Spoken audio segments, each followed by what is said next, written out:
A lot of people were asking us about Bloor Babes. If you live in the TTCU, you think to yourself, is Danforth so far? Is Dufferin? Is that the Bundoos? Dufferin? If you think North York, Young and Eglinton, Young and Eglinton, Bloor Babe. Hello and welcome to the Hustle Over Everything podcast. This is the podcast where we receive stories, tips, and tactics from entrepreneurs who have done it to help you be a better person and a better entrepreneur. Sir. I'm Alex.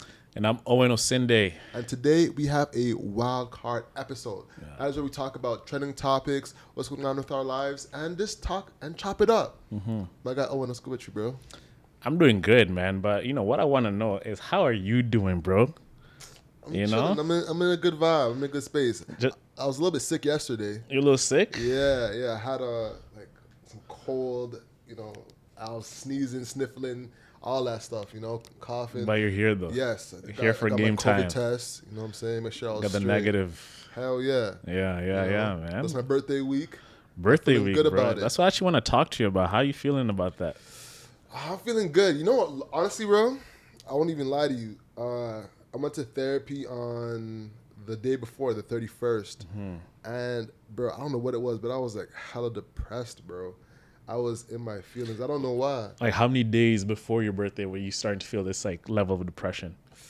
2 days. I think it was 2 days before. Mm-hmm. I didn't really feel, amped for my birthday for once. Like, the festiveness was missing. Yeah. And my birthday is June 1st, right? Which has been co-opted to be, the day all corporations turn their pride flags on. But usually it's like a mark of summer in Toronto, summer in the city. And everybody's amped. The city turns up from May 24th to June 1st. That's when everyone's mentally everyone's wearing things lighter. The drinks are pouring. Patio season's open. Exactly. You walk down King Street, there's only 2 lanes now. Going this way, going that way. Before it's 2 lanes, but now all the venues are putting their patios up. Exactly. The Bloor Babe can't even focus at work. The King Street Kings are kinging. You know what I'm saying? So bro, on the Bloor Babes, man, we gotta talk about that more. Yes. A lot of people were asking us about Bloor Babes. So let's talk about what are Bloor Babes. If you live in the TTCU, right, and you think to yourself, is Danforth so far? Is Dufferin? Is that the Bundoos? Dufferin? Bloor Babe. If you think North York, Young and Eglinton, Young and Eglinton, Bloor Babe. That is you don't have to be a man or a woman. It could be both or whatever you identify as. But if you think Dufferin is far, and you live in the U of the TTC. You are a Bloor Babe.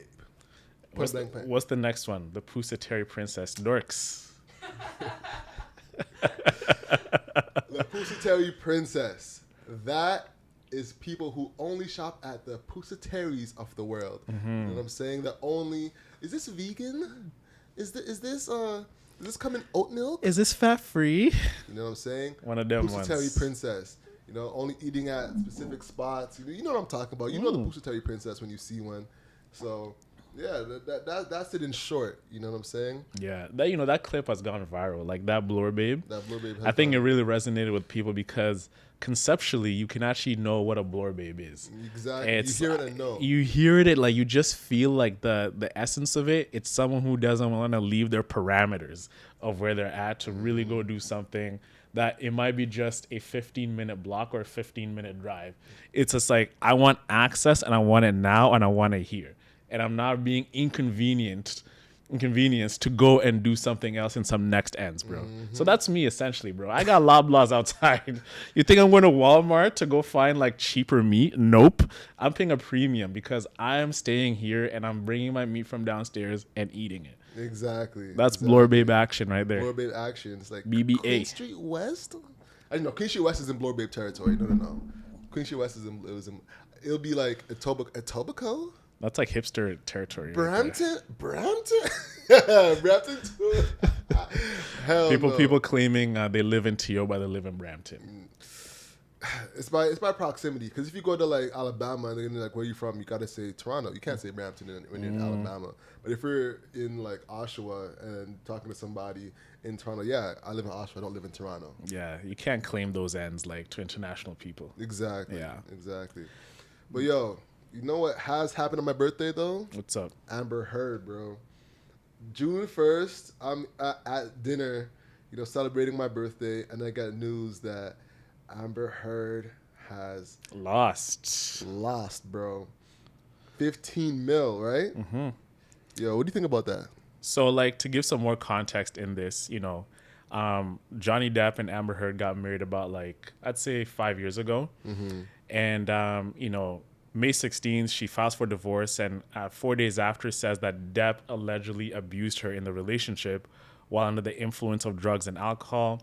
Then this led on to like where we're at now, where that, this went to court. She's claiming that, Johnny Depp did all these things, abused her and everything. And typically when women come out with these stories, instinctively we're supposed to support them because we're supposed to believe all women.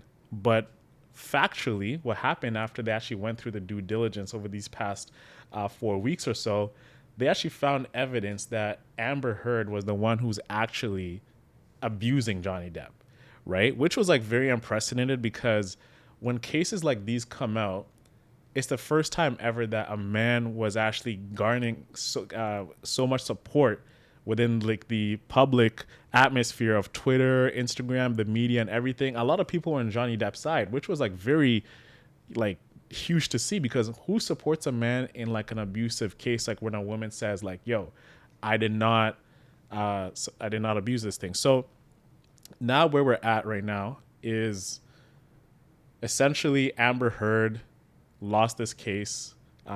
She owes Johnny Depp how much money does she owe him? Johnny Depp was awarded $15 million in damages, including $5 million in punitive damages, which the judge capped at $350,000, the legal limit in Virginia. Yeah. So that's huge. And the thing is, earlier on, Heard was actually granted $7 million in a divorce settlement, which she actually said, I'm going to donate this to that was crazy. ACLU. And then she also said that she was going to donate it. What's the next? She said she was going to donate it to like ACLU and like UCLA Health or something like that. Yep. And she never ended up actually donating the money to like these two institutions. So actually, she's actually deeper in the hole now. The fact that she owes Depp, and that money she could have used to actually pay Depp for this case again, which is like very unfortunate. But you know what the biggest thing about this case is a lot of media organizations have really used this as an opportunity to really make a mockery out of it, right? If you look at the cases right now, a lot of these companies, news organizations are really turning the facts and creating a narrative of like how Johnny Depp is misogynist, he's everything, while the evidence just shows is Amber Heard inflicted a lot of like the abuse on Johnny Depp, right? And when I say this, I'm not excusing Johnny Depp out of anything that he did. There's a lot of things that lead to what Amber Heard did. Like maybe it was like a verbal abuse. There's a lot of things that he did. And a lot of this stuff, like, and of course, I haven't read the whole case. I don't know if it was in self-defense, but when you look at the evidence, it shows that Amber is the one who did a lot of the abuse towards him, which has caused a massive uproar within like the communities of like Me Too, a lot of women. And it begs the question, like, this whole believe women movement, right? When we're talking about, should we believe women at all times when they come out with a case that, oh, so-and-so abused me? Charlamagne had a great point. He says we should hear all women and believe all facts. Mm-hmm. That's what I think we should always do. A lot of like the media organizations are making a mockery out of this case because they have the evidence right then and there to showcase that Amber Heard is the one who actually did a lot of the abuse. But the narrative over the past 7 years is creating this movement about Me Too, where women are coming out and saying, this man abused me 5 or 6, 7 years ago, and essentially we're supposed to believe the women without any evidence or whatsoever that the man did this to the woman. And it's completely unfair. So public opinion has actually overtaken evidence that's actually supposed to be dealt with in court. So if I come out and say, if someone I dealt with 10 years ago say, yeah, Owen abused me, I'm losing opportunities. My career's down the drain. I'm losing the trust of the people around me just because a woman said I did this to her 10 years ago. Is that fair? Definitely not. And it has rippling effects. Like, he's a movie star, and there's a ton of movies that were in line. The Pirates of the Caribbean franchise, all the people that were on those that had roles there, all the people that were a part of the set, you know, those people all lost their jobs and got put on pause. Now, hopefully, it can start again and start to, you know, resume production. But, you know, to have that whole gap in time because of that, everyone has to go on to a new project because of it. You know, it's sad, but it's this unfortunate reality. I think this is going to be like a marquee case within our society to think about how we approach pausing people when it comes to these type of situations. Yeah. And, you know, like, are we going to view Me Too differently now? I think so. Because a lot of people are saying that this is a setback for women. But is it really a setback for women? It's actually a position now where a lot of women have to really rethink twice. If you're really going to come out with an accusation, you better have the evidence to really support your statements, because this is a turning point within society where a lot of women now have to really come through and be like, okay, I have this evidence, I have that evidence, and us as public opinion to not quickly believe that woman. Because look, why can we not say, you as a woman, you come and say that I did this to you? What consequences do you suffer if everything you said was false? Because I can jeopardize my career. You can jeopardize my career. I can lose everything and I have to start over, but you went away and you lived your life perfectly, but you did not suffer the consequences that I had to suffer because you just made that allegation. We are so effed, bro, because we got to be careful with the way we move in every single place. Like, if I'm saying hi to a girl, side hug. If I'm doing whatever, because anything can be misconstrued as like you sexually harassed me. Yeah, you know, I forget who was saying, I think it was Patrick Pat David. He told a story about a guy who, once he gets a girl into a hotel, he pulls out his phone and is like, hey, I'm just going to record real quick. I ask, hey, how are you feeling right now? You know, we're here chilling up by ourselves, but I just wanted to make sure that you have consent to be with me, and I have consent to be with you. So everyone's on the same page and it's recorded. It's crazy, but that's like the new norm that we live in right now. You gotta protect yourself, man, because if you're not protecting yourself, like, you can legit lose so much, and in future value, because once that's on your record, you are toast, bro. Yep. You know who has a lot to lose right now? Who? LeBron James. He has a lot to lose? He has a lot to lose because he just got, you know, named as a billionaire. Crazy. We gotta give a toast to LeBron, man. Coming from nothing to becoming a billionaire. Toast to LeBron. Toast to LeBron. I mean, I got my coffee right here. Sure. Toast to LeBron. Toast to Bron. Yes, LeBron's definitely watching this. Shout out to LeBron. But bro, like, LeBron, he's the first active billionaire, active player to become a billionaire. So LeBron James has made more than $385 million in salary from playing for the Cavaliers, Miami Heat, Los Angeles Lakers. Off the court, he has raked over $900 million in income from endorsements and other business ventures. You know, his key to his fortune has been opting for not being just a pitchman, but also having equity in the businesses that he's endorsing. So stuff like this is, you know, he got an equity stake in Blaze Pizza. Yeah. He actually could have made $15 million from being a McDonald's spokesman, but he says, you know what? Mav Carter comes and tells him, LeBron, there's this new business called Blaze that I think we can actually make a lot more money. This concept of pizza and making it like a Subway, like where you can just decide your own toppings, was revolutionary. But like, I gotta give credit for all the Seinfeld fans out there. You know which episode Kramer pitched this idea of you make your own pizza. Dorks, you're gonna add a clip here to like have that reference of like Kramer pitching you make your own pie. So they invest in Blaze, and he makes a lot more money from that than actually getting McDonald's. He owns a piece of Liverpool, my club, through Fenway Sports Group. Then he starts Spring Hill Company now, which has like made Space Jam. They're producing the Naomi Osaka documentary, which is dropping this July. But think about this guy, yo. Like, he comes in, this unprecedented talent, and builds a fortune like this, just not from like that's not luck. That is strategy, So a list of some stuff that he's done to really get to $1 billion is, Fenway Sports Group, $90 million there. Blaze Pizza, $30 million. Cash and other investments, $500 million. The Spring Hill Company, $300 million.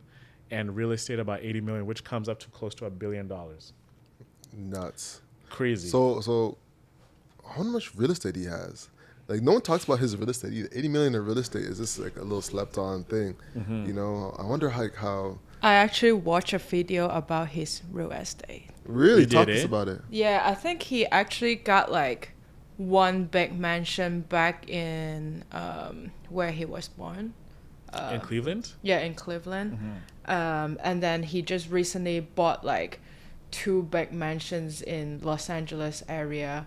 One that is the one that he's currently living in, I think. And then he just invested in a super huge property in like Beverly Hills. And he even knocked down the whole mansion, and he is going to restart it, like on the mountain. Wow. That's crazy.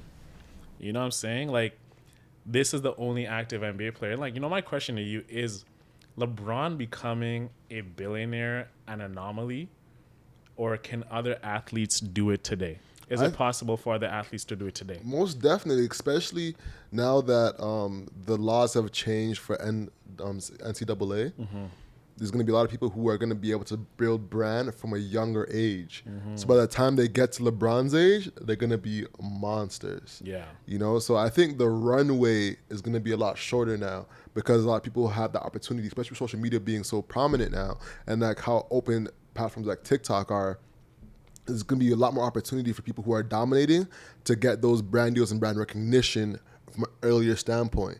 So they can build that campaign up for themselves. By the time they hit 25, 26, 27, they already have a huge fan base all across the world that they can leverage into products and into different platforms. Yeah. You know what I'm saying? So I think this is definitely possible. I think it is possible, but it faces a lot of challenges. Like what?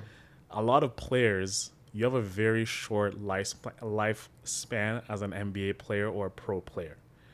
You have a rookie contract coming in, depending where you're drafted. Like, the top 14 guys who get drafted in the lottery, you're guaranteed money, right, if you get signed. But what about the other guys who are like in the back end, who are like really struggling towards like making it, right? And you have to think about it. These are kids coming into the NBA. Kids, not like grown adults. Like, these are like 18, 19-year-old kids who've never been exposed to money. So how can we really, trust a kid who's never seen money like this before, depending on any social class he's from, to really build a fortune, right? So it's like very hard for us to see LeBron as like this guy, I think LeBron is like one out of a billion. Like, there's not going to be another guy as active as LeBron who's going to still be playing and still become a billionaire. I disagree wholeheartedly. I think there'll be a lot more kids that will become billionaires. Like, I think think about it, bro. If Zion has the proper billionaires, team, there's 2,000 billionaires in the world. Okay, but LeBron is just a marker of the shift between how people are using social media to create their own platforms. Like, look at Spring Hill. Bro, everything in Spring Hill is just made up, bro. Like, Define made up. Listen, their brands. Uninterrupted is them taking cameras and filming their friends. That's what that is. The shop is them building relationships and just leveraging what they have and filming it and bringing that to a platform.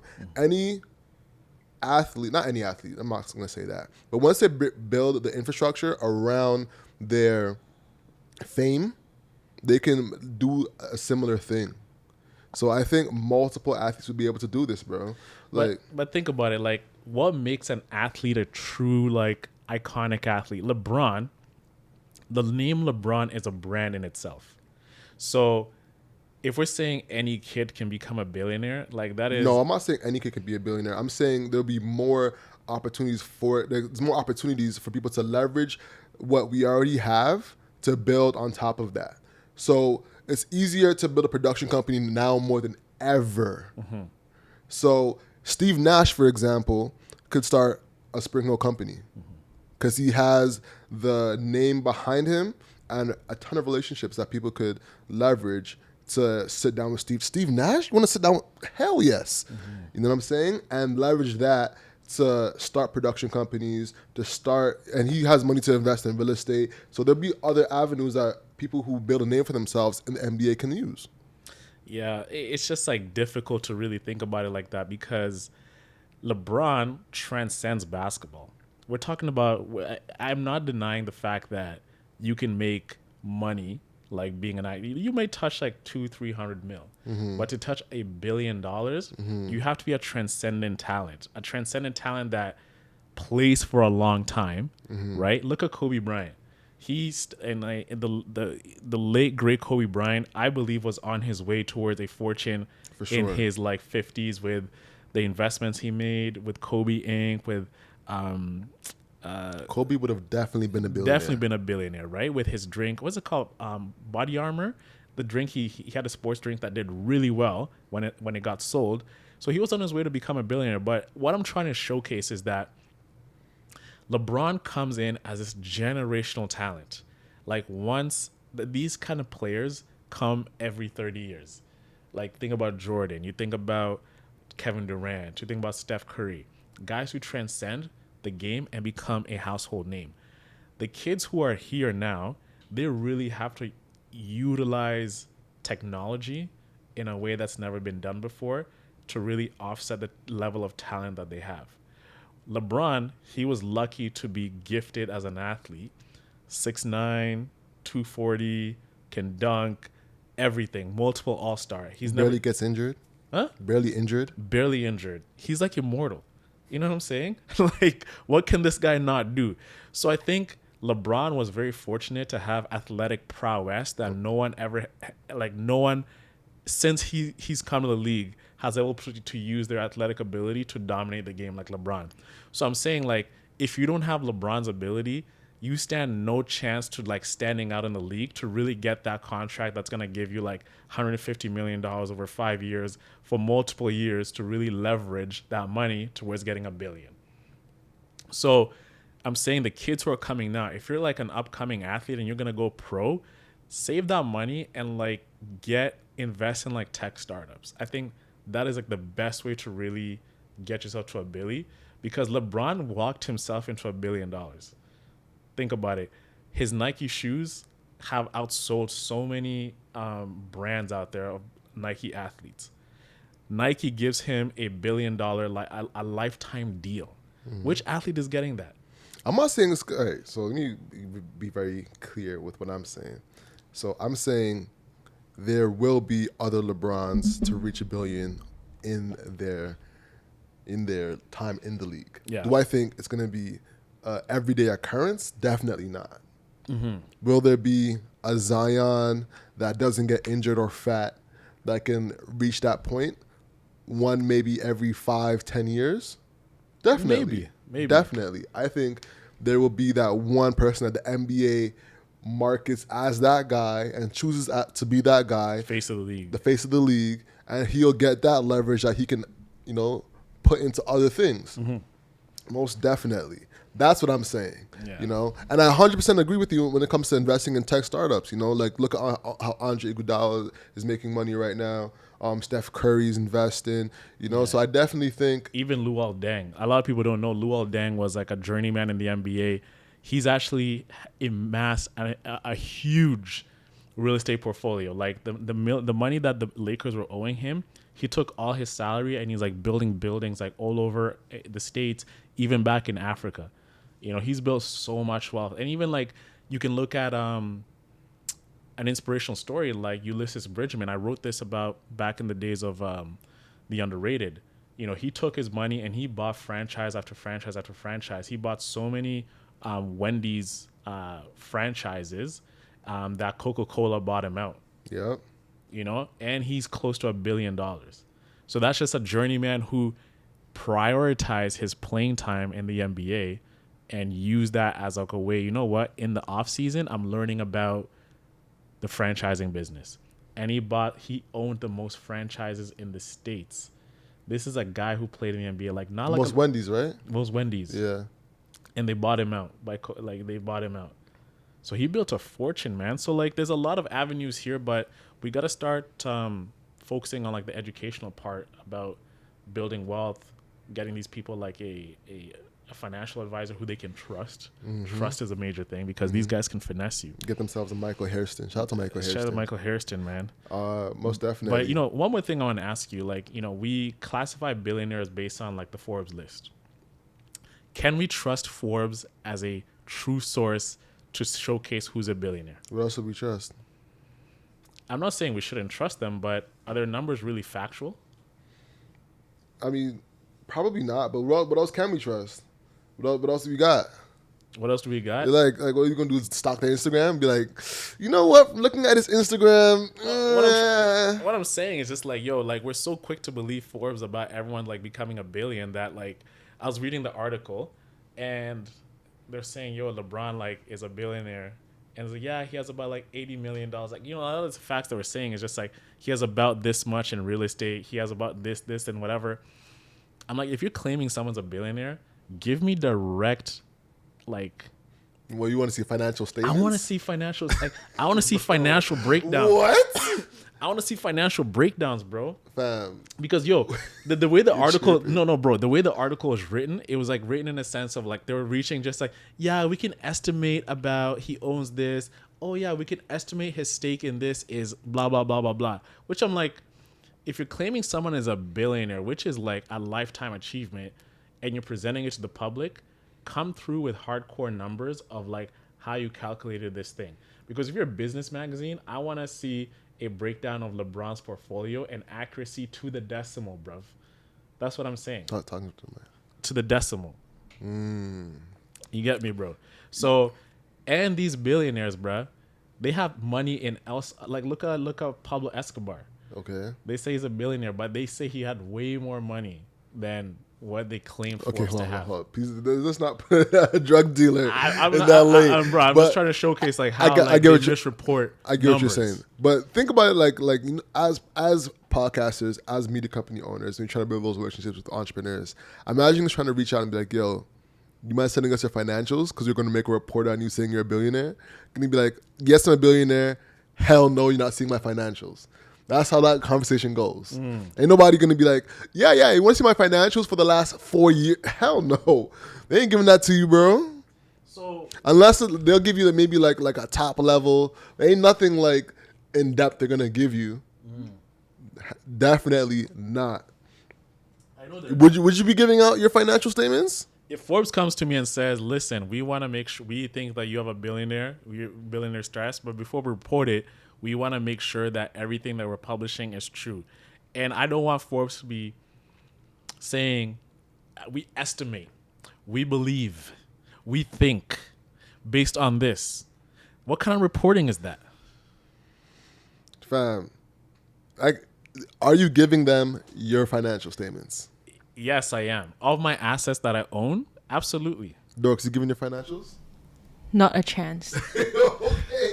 You know what I'm saying? So that means I can actually I can be a part of many different companies and I can inflate my numbers and go to Forbes and say, hey guys, I'm a billionaire. That's where the journalistic integrity comes into play.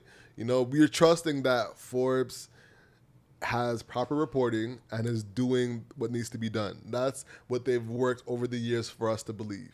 That's the reality of it. I think I'm always under the premise of like, give me the factual data right here and now to like, okay, the source this, the source that. That's journalism. You know, you have quotes. You have people who have research. Like, treat journalism and like stories like this. There should be. I 100% agree with that. There should be in-depth research. In-depth research. That's what I'm saying, bro. But to ask people to give their financial statements, like, what is wrong with giving financial statements? bruh. But I feel like their estimate is already like really in-depth journalism, or they won't even make this statement, right? Exactly. That's what I'm saying. Like, You can write an article, but at least have a footnote. Hey, if you want a complete breakdown of how we arrived to these numbers, go check this out. So I, as an aspirational person who wants to be like LeBron, I want to be like LBJ, I can be like, oh, wow, LeBron got to like $1 billion by 80 million. This is what he bought. This is how he bought it. Oh, yo, I can be like, imagine like a kid like who's in high school, like or maybe in his I Promise school, who wants to know how LeBron is a billionaire. Give me the numbers. Show me the strategy. Show me the way. But just don't come and say LeBron's a billionaire. Oh my God, he's a billionaire. You know what's interesting about what you're saying though is that eventually we will get there as a society with like how decentralized information is going. Bro, and I'm the one who's always saying, yo, like misinformation shit. You know how like everyone's like, yo, that's misinformation. I can say LeBron right now, that's misinformation. You can say that, but that doesn't mean it's right or wrong. Yeah. But eventually we will get there though with how like the decentralized ledgers are going. Yeah. Like eventually we'll be able to actually see what LeBron or whoever is making off, maybe like not internal like in total, but with what assets they're doing through the crypto ledgers, you'll be able to see, hey, he made that transaction and that garnered him this much. This Bitcoin is at this much, Yeah. But yeah, that's interesting, man. We'll see, man. We'll see. Uplift Media Group will be $1 billion one day, and we can say we're billies. Exactly. Well, we actually got to be worth like at least like $3 billion because for both of us to be billionaires, like it has to be our equities both have to exceed $1 billion. So we got a lot of work to do, bro.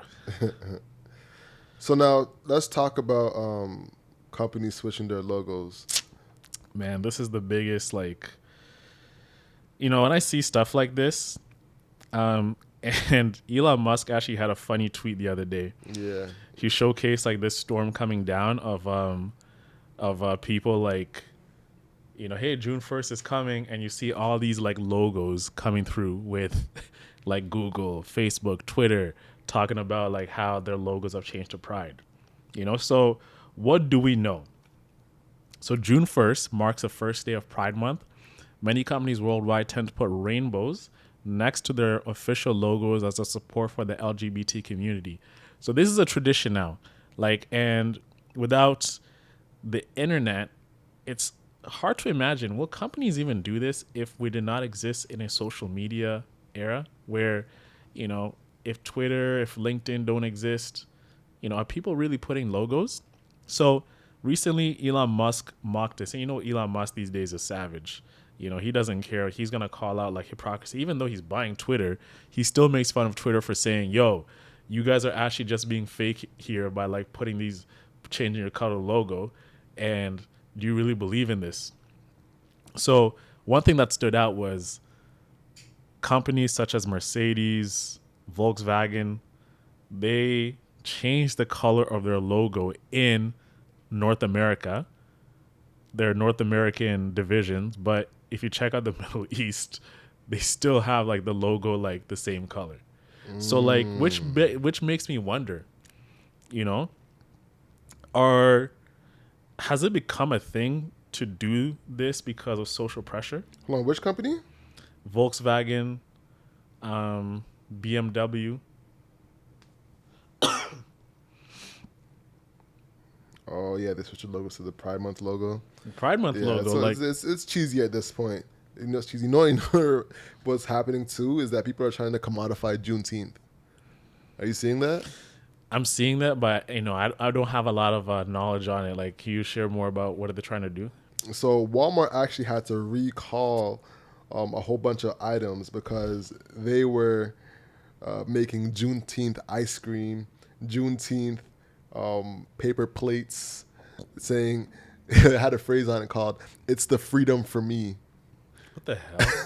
Yeah, bro. Are you serious? I swear to you, bro. It's so crazy. It's so crazy. Juneteenth ice cream. Here you go, right here. Celebrating Juneteenth. Is this like how capitalism works at its finest and how stupid it is?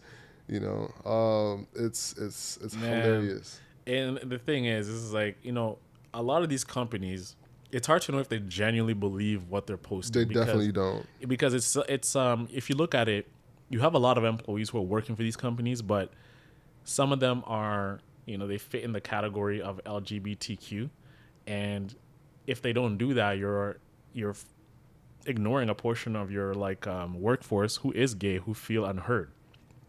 So it's crazy how it's crazy just like if you're gonna make a change, stick by that over a long period of time.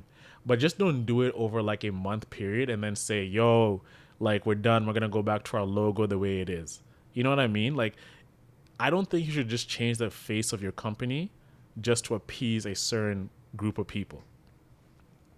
Even with Black Lives Matter. Why are you changing your, like LinkedIn changed their whole theme to black earlier this year to support not Black Lives Matter, but to support Black History Month. Do you really care about Black History Month, or are you just like putting on a front? For sure. And it's just like the people who are actually in those communities like us, you know, we're selling Black History Month, Pride, you know, this the LGBT community. I should have an issue with this. You know what's crazy is that some companies will even go as far as creating internal communities for Black people without trying to spend any money towards it. And that's what's infuriating. What do you mean, like they're creating internal communities? So I'll give you like a story that I've been through, and I won't mention any companies. At a workforce you were at? Not at work for not a company I was working with, but I'll give you internal. So this company that wanted to reach out to me to work with them, they asked me to do a workshop for them, and I was like, you know what? I'll do one for free. Mm-hmm. So I did one for free. And it went really well. So then after, like, oh, we loved the workshop. You mind doing it again? And this company is $1 billion company. Massive company. Well known. Yeah. And I say, what's your budget? And they're, oh, we have no budget for this time. And this is for a Black community within that company. Mm-hmm. And they're bringing you a black guy to talk about what I do, Facebook ads for marketing. You know, entrepreneurs. So I say, do you have a budget? And they say, we have no budget. I'm like, all right, cool. Well, when you have a budget, you can speak to me. You know, because we already did one, so now you know I'm quality. So you have no reason to think that this is not quality. And they don't take me, and they go and hire somebody else that's brown for the exact same thing. So and I can tell they don't pay him. You can tell they didn't pay him. They didn't pay him. So they're like, all right, we are not paying anybody to work. So basically wanted me to work for free for their Black community, which is hilarious. And this is during Black History Month. This is not during Black History Month. Okay. This is after.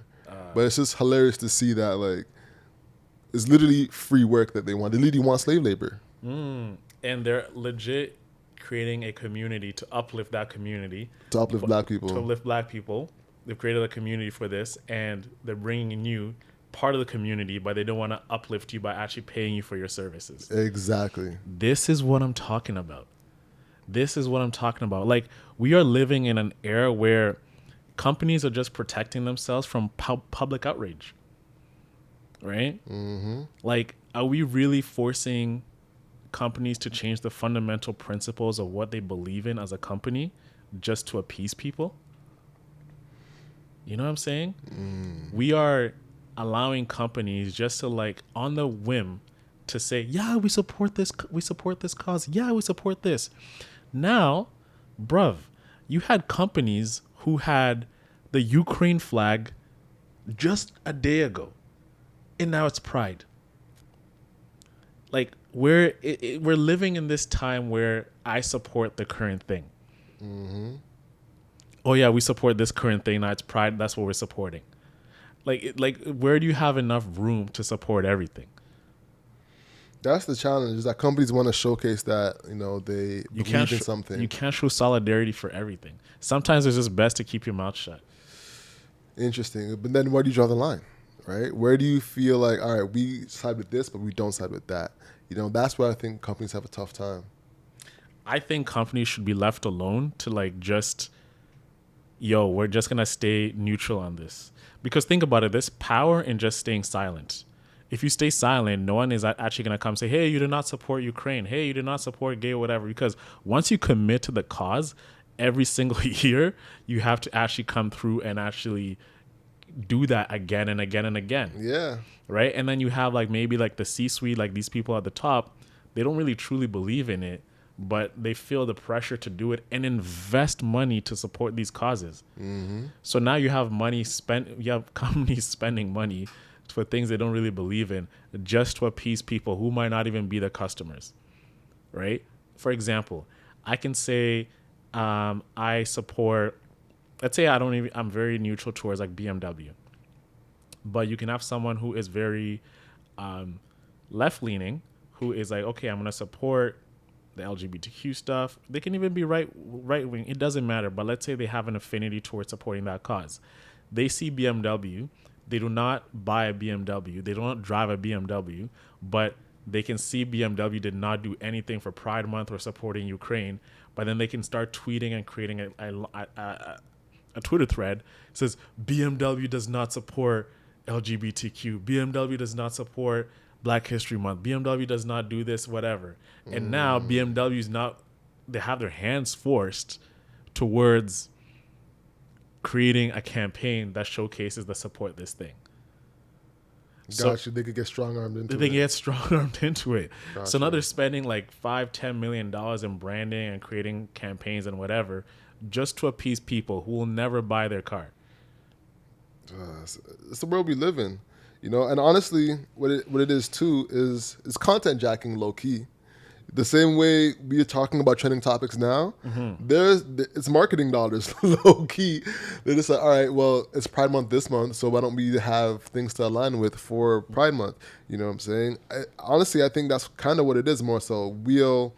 But we're losing our true effect of what we believe in as a society. Like we're not standing for principles anymore. When did they ever? I mean, sometimes like companies, they didn't want to do it because they didn't want to do it. Like for example, some YouTubers, content creators, they were asked by their followers, yo, are you not gonna cover this death of this? You know, Kevin died, right?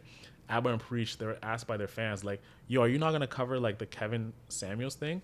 Because everyone was waiting for their take. But they're like, you know what? We're just gonna let him rest in peace and we're not gonna like talk about it. That is like standing within your principles, you know. But just by going from the pressures of the mass to do something, that's why I feel like we're losing the fabric of like what is actually genuine. And are we ever gonna know something is done out of authenticity or from public pressure? This is like the era that we're gonna be walking into, and I don't think we understand the consequences of what comes where a company just doing things just to do the things. It's like we're living a lie. Everyone's just trying to please each other. Yeah. Just trying to make sure everyone feels appeased. Exactly. Word. You know who's going to shuffle a lot of our content creators up, though? This new Bill C11. Talk to me about this, bro. So basically, Bill C11 is like a user content and heritage committee, which is like it's almost like a gaslighting thing that's going on. So this is really big for content creators. Bill C11 can affect a lot of us. So I'll put some examples out. So let's use, have you heard of Kristen and Reef? No. So basically they're YouTubers, they create pranks, vlogs, things of that nature, right? And what they do is, you know, have content that kind of goes around being Jamaican, Canadians, or just... Oh, yeah, they're from Brampton, right? I'm not sure. I think you brought them up before to me. Yeah, they're really dope. Chris and Reef, shout out to y'all. Y'all should come on the podcast. So let's compare them to Brandon Gonez. Yeah. Right? Kristen and Reef, Brandon Gonez. Now, when it comes to this bill, what it's aimed to do is to regulate social media and YouTube the same way broadcasting and TV and radio gets regulated, which means that there needs to be a specific amount of Canadian content that goes live. Right? So now these social media companies would have to adhere to those policies in order to thrive in Canada. So what would happen is that Kristen and Reef, Marlon Palmer, that dude McFly, shout out to you as well, they'd get, you know, they get shifted down throughout the algorithms, and Brandon Gomez would get lifted up because he's creating Canadian content. Steph and Dan are creating more Canadian content, so they get lifted up. But people like Kristen and Reef, they'd get pushed down because they're creating content that's not really Canadian. It's just content overall that can be looked at from people in Germany to people in Jamaica to people in the United States, and their audience is predominantly in the United States. You know what I'm saying? And that can strongly affect our content creation careers because it'll be a lot harder to grow because we're not making Canadian content. So it's a big bill that we need to make sure we're staying on top of as content creators because it can really affect a lot of us. You know what I'm saying? Canada doesn't have the population to really sustain us, to keep it a buck. They don't. We have Texas and California has more population. Actually, no, California alone has more population than all of Canada. 33 million. Think about that. That's mad. Think about that. California alone has more population than all of Canada. So the scale that you can grow in Canada is capped in comparison to growing in the United States. You know, I'm not saying you can't grow to that, but it's going to be a lot more difficult. Think of Peter McKinnon. You know, if he's not making Canadian content, he's making content creation content, which sounds very meta, but you know, like he isn't making content that's based for Canadians. So it's going to be very interesting to see how this bill plays out because it's not really benefiting content creators, you know. But on the same note, though, Canada does have a lot of programs for creators. They have a lot like Factor Canada. They have a lot of stuff for musicians. You know, I want to see that go into YouTube because I think that could be a next big thing for Canadians. So what I want to talk about this bill, what defines Canadian content? Let's figure that out. Let's take a quick second and figure that out. So making regulations on the paragraph, the commission shall consider the following matters: whether Canadians own copyright in relation to a program, control the exploitation of a program, and retain a material and equitable portion of its value, whether key creative positions in the production of a program are primarily held by Canadians, whether a program furthers Canadian artistic and cultural expression. Now, what the hell is that? What in the cultural world? Expression. What is cultural expression? What is Canadian cultural expression? How do you define that? And that's so vague. That is one of those gray areas where it could be like Jamaican content, no. Yeah, Canadian content, so yes. Canadian content is like we're making poutine. Oh God. We're making poutine. Give him the algorithm. Give him all the algorithm. We are extracting honey from a maple tree. Content. Like that's what it is. Give it to him viral. The viral, bro. Like what makes Canadian content? Like I'm thinking this. If you are a Canadian content creator, there's certain areas you'll thrive in. News and sports. Canadian news, Canadian sports, that is where you'll make your bread and butter. There's no Canadian drama. There's no Canadian culture. What is Canadian culture? Talk to me. What is, bro? We have no culture. Hockey. Yeah, but like what? Like how can you sustain content creators by? How can you sustain content creators by just having a limited pool of like things to talk about because there's nothing to discuss? If we have China, if we're both Chinese, man, we can talk a lot about Chinese cultural stuff. We can talk about Chinese movies, Chinese actors, Chinese food, holidays. What is a Canadian holiday? What is a Canadian holiday? We have nothing of that. May 2-4. Bruh. That is the most British thing ever. What? Nah, but take this part in though. So here's another one. So whether persons carrying on online undertakings or programming undertakings collaborate with independent Canadian producers, with persons carrying on Canadian broadcasting. Bro, this wording is horrible. Can I just say? Man, they're just like adding a mouthful there. Bro, it's just legal jargon. I'm going to say that one more time. Whether persons carrying on online undertakings or programming undertakings collaborate with independent Canadian producers, with persons carrying on Canadian broadcasting undertakings producing their own programs, or with producers associated with Canadian broadcasting undertakings, and any other matter that may be prescribed by regulation. And then it goes into more regulations. The governing council may take regulations prescribing the matters that the commission is required to consider under paragraph 1. Oh my God, this is a lot. 1.1. Take a quick second. You're reading. Alex is reading legalese. That's what he's reading. Yeah, I'm going Like, through legalese. he's right not now. speaking English anymore. Not at all. But Dorks, I want to ask you, like, you as Alex is looking this up, you know, you as like a aspiring, you know, docu-series person making documentaries, what do you think about this law? Like, where you're going to be, as a Canadian, you know, you just got your residency and in a couple of years you'll get your citizenship. How do you feel about being restricted towards just making Canadian documentaries for you to shine in this country? Yeah, actually, I mean, before this bill is being pushed, the creativity industry in Canada is quite censored already. Like, before I got my permanent residence, I actually couldn't even like work in any documentary film set because like all of those production, they are depending on like government fundings and festival fundings. So I was actually not welcome to work on the set even because they cannot get like the fundings if I'm working there. And I actually also tried to write some different topics of documentaries to pitch to some companies. And what they told me is like the subject is not Canadian enough. It's not like a Canadian angle, which is like what is the line of that? Because like the thing that I told Alex that I was scared about is like how America has been pushing the same agenda, and essentially like in the libraries they're using a similar line about like, oh, if the books are not American enough, we're going to censor them.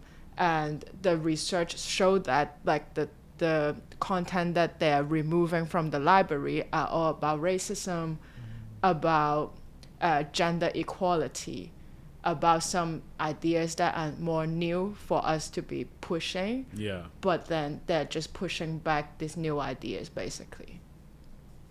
Damn. So that's scary.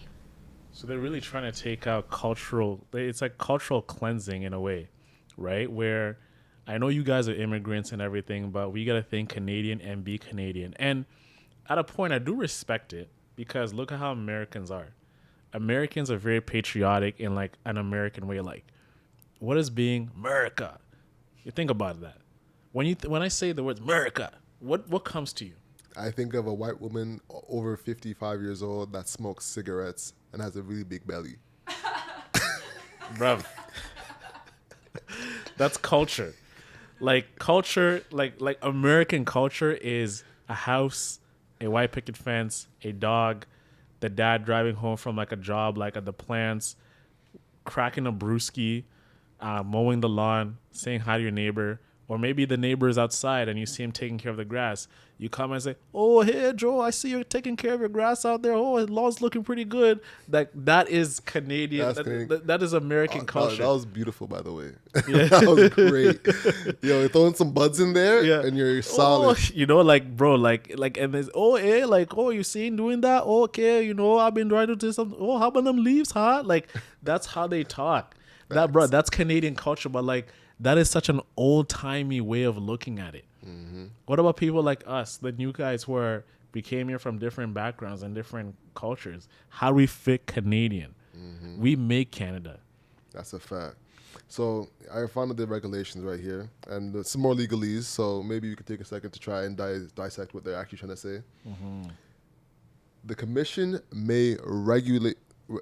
The commission may make regulations respecting expenditures to be made by persons carrying on broadcasting undertakings for the purpose of developing, financing, producing, or promoting Canadian audio or Canadian audiovisual programs, including independent productions for broadcasting by broadcasting undertakings, supporting, promoting, or training Canadian creators of audio or audiovisual programs for broadcasting by broadcasting undertakings, or supporting participation by persons, groups, or persons of an organization representing the public interest in proceedings before the commission under this act. Did y'all tune this out, or did y'all? It just became like, what's Alex talking about? I tried. Yeah, it's just legalese times 10. Oh my god! Like, What does this even say? Does this process in No. your mind, Dorks? Can you digest it first? what do you I'm mean? Since trying. you read it, what did you get out of it? All right. So what I'm getting out of this from reading it, first off, I'm trying to like, you know what I feel like? I feel like I'm trying to like put words together, like literally. Like, You know that meme of that like connecting, one lady? She's like doing like calculus, algebra, Word. you know, Looking around everything in where one. is Like, it? Where's the how am I gonna words? piece this together? Word. I feel like I'm solving a puzzle here. All right. So, developing, financing, producing, or promoting Canadian audio. You know, basically, I feel like it's content that promotes persons or organizations representing the public interest of Canada. That's what I got from these 3 lines. You know, if anyone that has anything to chime in here, feel free to DM us and elaborate. But that's the main thing I got from this, is that if it aligns with what people believe or what the public or whoever is the person pulling the strings says, this is Canadian enough, we can allow this to get amplification. Yeah. That's what I got from this, in short. You know, so it's everything we're saying. It's people who have the ability to amplify or de-amplify content, and it's ridiculous. I think it should be a free market when it comes to Canadian content. So there should be more incentives to train people. There should be a YouTube school. There should be podcasting school. There shouldn't be, hey, you get this. Because you know what I realized, bro? There is a lot of content that gets on radio that's not good. Like sometimes you listen to like Flow 98.7 and there'll be a song on it that I'm like, oh, this is the new jam. And I'm like, this is not good. Yeah. It is not sucks. good. The song sucks, you know? And I remember hearing like seeing this in person. I went to a concert that was like an open mic, open call for like new artists. Yeah. And these 2 girls bodied it, right? And this new guy comes on and is like, yo, my song was featured on Flow 93.7 back when it was that. On the Flow 93.5, let me clarify. And I'm so excited. Here's the song. Crickets. Nobody was feeling the song. You know what I'm saying? He just got under the ratio of people need that. So basically, on the radio, they have to hit a quota of songs from local artists. So what he did, he got under that quota, even though his song is garbage. He got under, so he's on 93.5 at the time. But ain't nobody caring about the song because the talent is not there. But other girls that was there, they were killing it. No amplification. You know what I'm saying? And that's what I think is tough, is that it's meant to help, but sometimes it doesn't get as far sometimes because people just don't have the skill. Yeah. So what we're going to be seeing now is we're going to see a lot of content from creators who suck, but just because they hit the Canadianness algorithm, now we're going to be like forced to watch them. Exactly. So even like YouTube from other people, we can't even have access to it now. Word. That's whack, bro. That's whack. I was like, hopefully it doesn't get passed. And, you know. But why is Trudeau doing all this stuff, man? Yeah, especially with the gun ban now. Yeah. What do you think about that, bro? So, as we all know, there's been crazy shootings that have been happening over the past, like, couple weeks. You know, we have, like, the Buffalo shooting where the man just went and shot up a predominantly black neighborhood, and there were a lot of like elderly women who ended up, you know, losing their lives. We had the Uvalde, Texas shooting where, you know, this one gentleman, you know, went and just killed kids, you know, which is like so sad, you know, like he killed a lot of kids. And it's a very controversial case because the police knew what was happening, but they didn't do anything. And I'm not going to get into the details of that because that's a very gruesome story to cover. But this has made a lot of changes to happen within governing bodies, specifically in the States and here in Canada. Focusing on Canada, Trudeau has decided to ban guns, purchasing guns, or any gun of that matter, even a toy gun. Anything that looks like a gun, you do not have access to that. So they've introduced a legislation on Monday to implement a national freeze on the sale and purchase of handguns as part of a gun control package that will also limit magazine capacities and ban some toys that look like guns, right? So this new legislation which resurrects some measures that were shelved last year amid a national elections, come just after a week after a gunman killed 19 children and 2 teachers in the classroom in Uvalde, Texas. So Trudeau says, we need to look south of the border to know that if we do not take action firmly and rapidly, it gets worse and worse and gets more difficult to counter. Which makes me ask you, we're living in a totally different country where, yes, guns do exist, but what is with the snap judgment to ban guns after just a case that happens? Like, who in their right mind here in Canada is like, oh yeah, I saw that kid in Texas do this, let me go and shoot up like a Sobeys or something like that. You know what I'm saying? Especially when something is like so hot, just to come out and ban guns. And it's so unfair because what precedence do you have here to make this a law where there's like people who own guns and they go hunting, they're legal, you know, they have the legal license to carry firearms, but they don't go out and shooting people. You know what I mean? Low-key, it feels like a petty move and it feels like marketing.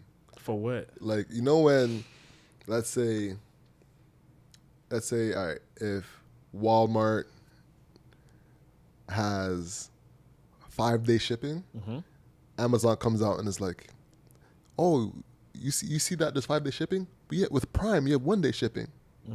It feels like Canada's doing that with America. It's like, oh, you see that gun shooting that happened over there? Yeah, we're banning all guns. Yeah. Oh yeah, we see what's happening over there. Look at us. Look at us and look at what we're doing. Yeah. It feels like marketing. It's actually like a ploy to get more immigrants. Is what it actually feels like. Yeah. They're looking at America and seeing what's happening over there and making legal changes to attract more Americans. That's what it feels like they're doing. You know, but I have a question. Go ahead. So what's the law for guns in Canada? Like, except I know hunting, you can get license. So except hunting, what are the legality? There's a lot. I remember being told, someone told me about the specifics of getting a gun in Canada, and it was a long, drawn out process. It's not easy to get a gun in Canada. There's no corner store like there is in America where you can just go and buy a gun. You can't go to Walmart and buy a gun here. It's not easy at all to buy a gun in Canada to start, you know. So, and that's why I'm saying it feels like marketing, because it's not easy already to get a gun. If you're buying a gun in Canada, it's off the street. It's not like it's legal and easy like it is in America. So that's one big thing. And you have to be registered and you have to go through a whole bunch of steps. I can send you a video if you want to put it in. There's actually a girl who actually got a gun in Canada just to show the difference. I think that could be interesting for people to get some context. So yeah. I also want to ask you, like, when we look at the shootings, there's so many shootings that happen across America that never get the time of day on media. Why these 2 cases, right?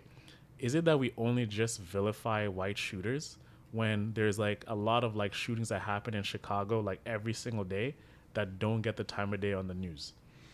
And there's actually a photo of like, okay, these shootings have happened in the past couple months, but they have never gone like, they haven't gotten the time of day on the media, right? So there's a narrative here like where we're focusing on white shooters who are like young, who are depressed, who say they're depressed, they end up killing themselves, when a black shooter just 2 weeks ago just did the same thing in Oklahoma, but they did not get the media the same way these two kids did.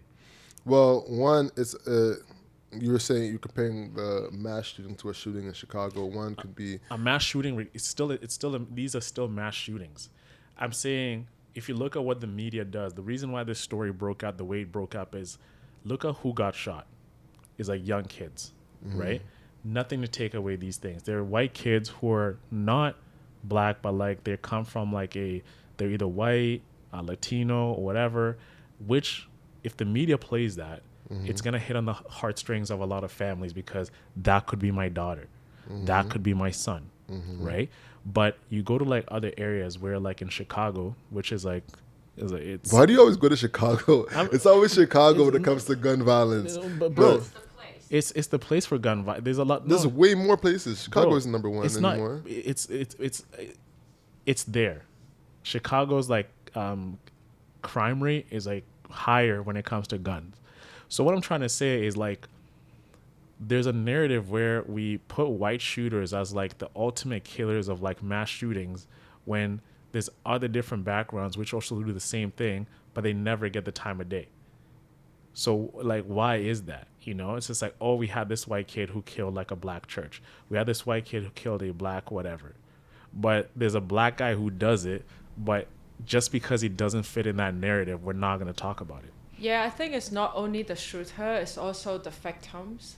Like, it's also part of the narrative that they try to fit in, right? Like, in Atlanta, there were like a bunch of Asian women working at a nail salon that get killed. Mm-hmm. That didn't really gain any traction in the media side. And actually, before the mass shooting happened in Texas, there were some like Taiwanese churches in California also had a mass shooting, which also didn't get any media Traction. coverage. Yeah. So like, it's like, I know what you're saying. Like, they're really trying to fit everything in the narratives that they want to. Because they know, oh, a white kid killed black women. Oh, yo, let's sensationalize that. Oh, a white kid went and killed a black church. Oh, let's make that, because it fits in the stereotype that the case of a white kid killing black people, which is going to incite another race war, which is going to get a whole lot of black people upset. You have guys like Steve Kerr who get on the news and say, I'm sick and tired of this. I'm sick and tired of, like, when is it going to stop? But I'm like, yo, Steve, there's so many shootings that have happened this week. Where is like the public outcry and like saying whatever to stop this? What, like, you know what happens? A massive event happens, and then we put the mic in front of a celebrity and we want him to react in a certain way. So what the media is doing, what I'm noticing, is they're telling us to care about certain cases and not care about other cases, which is like so unfair, because there's little black kids in all over the country who are getting shot at because of gun violence.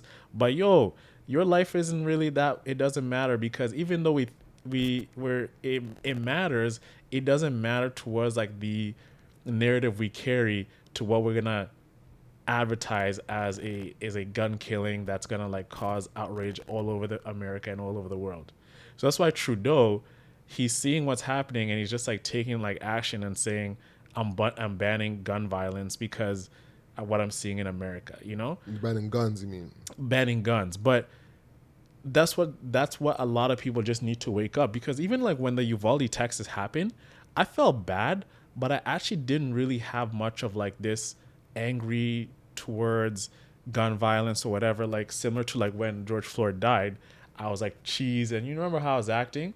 Like, but this time around, I was just feeling like, man, why, like, this case just happened, but you're making me feel like I should be caring about this and tweeting about this when you're not going to tweet about that and whatever, you know? So it's just like, I think we as people, we have to be really careful of the content we consume and what we're being told to care about, because there's an agenda behind it. When you see a white kid killing a black community, that's going to get mass. But if you see a black guy killing a bunch of like black people within a condensed area of black people, doesn't get story and doesn't fit the idea of gun violence. Gun violence is only when it's a white person doing it within a minority group, which is always black people, which creates outrage and creates a whole narrative that there's this racial tension happening. Well, just because you didn't see doesn't mean it didn't happen, you know? Like, or it doesn't get covered either. Like, there's news properties that do cover local gun shootings, but they just don't get as much vitriol because it doesn't cause as much commotion. So what are we trying to do? Like, are we trying to cause commotion? Like, why is it that commotion only happens when... So what do you think is the solution here? Just not report on it? It's just not report on it, but like, why is it this Uvalde, Texas case is getting more attention than any other case out there? Because it's a mass shooting. But a mass shooting just happened a week before that in a different area, but it wasn't the white guy killing like the black family. Where? What was the situation? The Oklahoma shooting. The Oklahoma shooting. I'm not even aware of it. Yeah, but that's just like one case of like where this black guy killed a bunch of people, but it did not really get the national attention. So what I'm saying, what gets national attention and what doesn't get national attention when it's the same thing? I mean, Denzel has an amazing quote where he says, if you read the news, you're misinformed. If you don't read the news, you're uninformed, right? So it's the reality that the news is going to cover what it covers, and you have to read it to stay informed on something, right? And it's going to be biases and things that they lead more towards in one end and less towards another end, But the crux of what he's saying, I think, is one thing we should focus on is, the gun violence in America, and not just gun violence, but the gun legislation in America. That's the real thing that he's trying to bring attention to, whether it's Oklahoma or Chicago, is that there's laws that makes it easier for people to get guns, and that's what's the real crux of the situation. But we need to understand who's utilizing guns for these things and who's utilizing guns for actually being they're law-abiding citizens, but they're not actually out here shooting people up. For sure, but if you look at America versus any other country, the gun laws in America are way too lax, and there's gun shows where you can just buy guns very haphazardly. It's very lax, and it shows globally that there's a trend. So you think there should be no difference in legislation in America? I think we're too quick to react to something that's been happening for so long. Bro, I agree. The media is trying to control the narratives, but I think America is quite fucked up with guns. Exactly. That I feel like, even though I know some of the stories are not being covered, but like how Steve Kerr react, I actually really like the clips because I know it's gonna gain traction, and I believe that the changes has to be made. For sure. So you think that's my question to you? Do you think there should be changes in gun laws? Towards ownership? For sure. No. Really? Yeah, because bruh, it's like this. Let's say I'm not gonna do this, but I own a phone, you own a phone. There should be phone laws because, hey, I recorded. There's an increase of like young men using it to record. No, that's not the same. False equivalency. But like, let's say you're, Nope. no, bro, I'm like your child pornography over your phone. False equivalency. It's caused some But child that's trauma. not a False gun. equivalency. You're not gonna kill me with your phone. They Like, could be Exactly. they could be suicide or whatever. Like So- from a girl just feeling like. A gun is meant to kill people, bro. you need to think about why at the beginning Americans were allowed to have guns. Why? Why? It was to control slaves.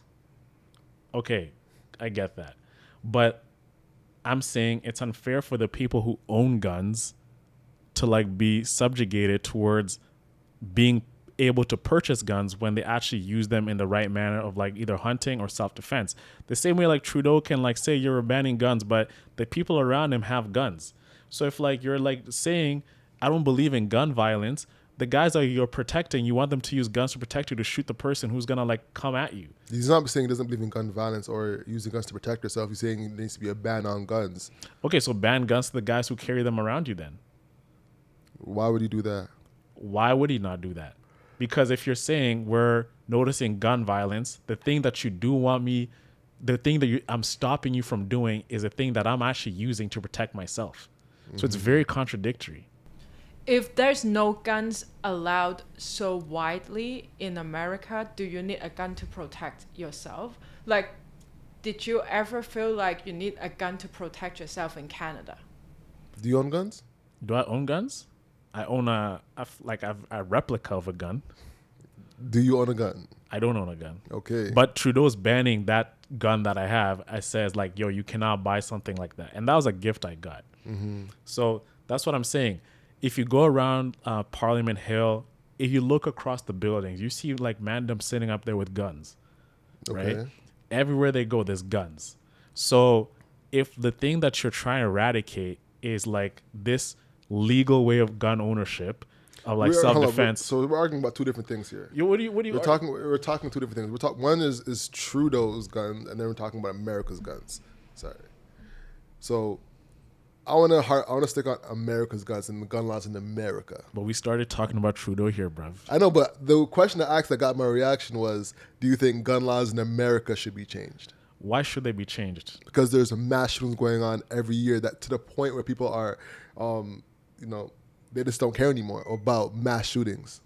This gun law stuff is gonna be so hard to implement because it's essentially like drugs. You can ban drugs, you can make them illegal, you can do whatever to have access to them. Even like That's cap. No, bro, think about it. Like, even if it's illegal to like have drugs, people will still find a way to have access to these drugs. Like, you can't go buy, like, hard drugs that people use recreationally off the countertop of the pharmacy. You know what I'm saying? So even if like that, pretend that is a gun. Like, okay, you can't get it like that anymore. So pretend there's a pharmacy of guns, and I used to go to that place to buy guns. So now you're saying that pharmacy, we're freezing you from selling these hardcore recreational drugs. So pretend that's guns. Okay, you're not going to sell it to me. I know underground dealers who have these guns I can still get access to. How do you know underground dealers? The same way people like will find a way to have They have before to find weed was it. legal. Before weed was legal, they had like underground dealers who were like, yo, like the guy can on the corner. You can. So perfect example. So do you think weed is more accessible now that there's so many dispensaries, or do you think it's less accessible than when it was legal? It didn't change. Stop it, bro. Stop it. Come on, fam. Bro. Stop. Bro. You think weed in Canada, in Toronto, is the exact same accessibility from when it was illegal? Yes. No, not possible. Okay, I came from a city that weed is illegal. Not you can just walk in like a supermarket to get weed. Not possible. So the accessibility actually make a really big difference on the influence of how you normalize one thing. Thank you, Dorks. Fam. But bro, like the way people were consuming weed before to when there's accessibility, yeah, it might have like changed. But if you're an avid weed smoker, you're gonna find it regardless if it was legal or illegal. That's not what we're saying. We're saying for the general population, bro. For the gen pop, is it more accessible to get access to weed? The same way in America, is it easy for a general population to get access to guns? Yes, okay, there is accessibility now, like with like every weed store popping up. But what I'm trying to say is, it's like even though those weed stores were there, people were still smoking weed everywhere and anywhere. All right, boom. So there is less access when the government does not incentivize communities to have shops that give that specific item, whether it be guns or weed. We can agree there, right? Yes. Okay, so if the government then restricts that access, if tomorrow Trudeau says ain't no weed stores available in any province within Canada, there's going to be a decrease in access to weed. Can you not agree there? I can agree. So in the exact same premise, if America says tomorrow there's going to be a ton less access to guns nationwide, the access to guns will stop. Correct or no? From like the general, like the primary market. For primary market. Okay, yes. So if Gen Pop has less guns, there inherently will be less access to guns, which can result in less mass shootings. Okay. So I think what Trudeau's doing is marketing. I don't think he's actually trying to change the difference in guns in Canada, because not that many people own guns in Canada in comparison. If a hood man wants to get guns, he's going to get a gun, point blank, period. What I'm arguing is in America, there should definitely be a change in gun laws to restrict access, because people are getting guns easily and killing people in a mass at scale at a consistent rate, to the fact that people are desensitized to gun shootings throughout the country, and then doing thoughts and prayers and going back to life. And it's just like nothing's changing, yet there's a consistent problem of people losing their lives to gun violence. And it's an unfortunate reality in America. So that's what I argue, and you can wrap it up on that. What do you think? I want to know what you think. Let us know your thoughts. Comment below. Yes, sir. Either on Spotify, on YouTube, whichever podcast platform you're listening to, TikTok, and let us know what you think. We'll talk to you soon. The hustle is what you can control, so control your grind. I control your life. I'm Alex. And I'm Oino Sinde. And that's the show, y'all. Peace. Have a great week, everyone.